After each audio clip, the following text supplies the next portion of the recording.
Andrea Villanueva del Rosario, born 1977, is a Filipino actress, model, politician, and former beauty queen. In 2006, she debuted on television as Mimi Sandoval in Gulong NG Palad. In 2016, she was elected vice mayor of Calatagan. Aside from politics and showbiz, Del Rosario ventured into food business as a co-owner of the Longanisa Sorpresa, a restaurant which features dishes from Longanisa. Bakit wala ka pang boyfriend, ha? Alam mo, masama yan. Sinasabi ko na nga ba? Naku ba nabasa magazine yon na ang mga pabutol daw, pag tinamaan yan, naku, nagwa. And this is my friend Anne. Elwood ba ang kasama mo sa lakad?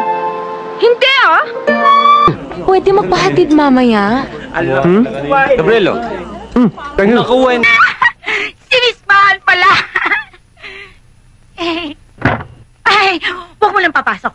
Sir, wag mo na papasok. Bakit? Si Minnie. Sino Ming?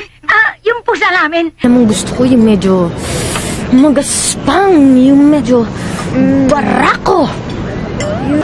Last sem, hindi mo daw i-declare ang income na... Ano bang natapos mo? Wala. Kore, hindi ko makuha. Sila nga nung Stella na yun, magka-live-in eh. Iba na talaga happily married. Wala kang dapat ikasol. Wala na yun. Ang importante, masaya na tayo sa kanya-kanyang buhay. Sobrang bait mo naman. Pangit naman yung sobrang bait. Oo. Come on, just one beer. Okay? Marirefuse mo ba naman ako? Come on, just one... Ano nga pala ang pangalan mo? Julia Roberts. Bukas naman yung mga pintuan eh. Pati nga yung mga bintana. Mukhang trabaho sa malayo.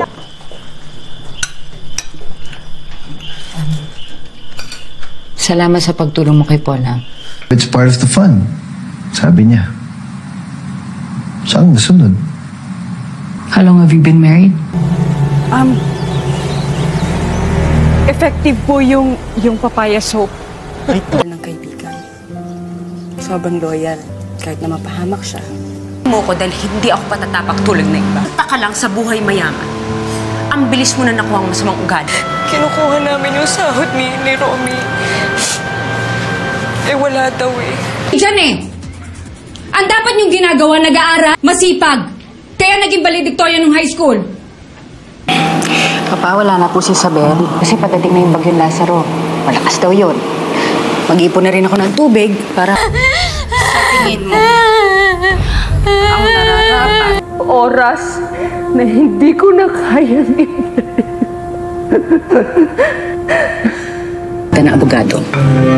Matatalo ka. Panghabang buhay na pagkakakulong ang parusa. Tatabi ko ito sa pagtulong. Kung tapos na, kain tayo ng masarap. Kain tayo sa perya.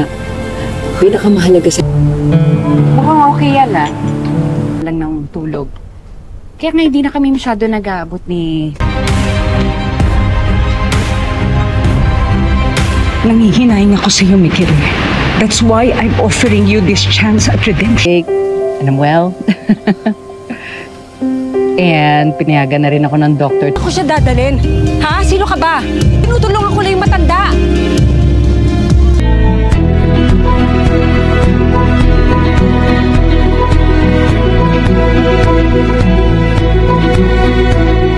Oh. Hulaan ko. Sa crush mo yan na mo to, ikaw talaga. Nais ko rin sanang mabatid. Ilan bang anak ang ibig mong ito lamang na mas makabubuti siguro kung mas marami silang magiging supling ng Juanito?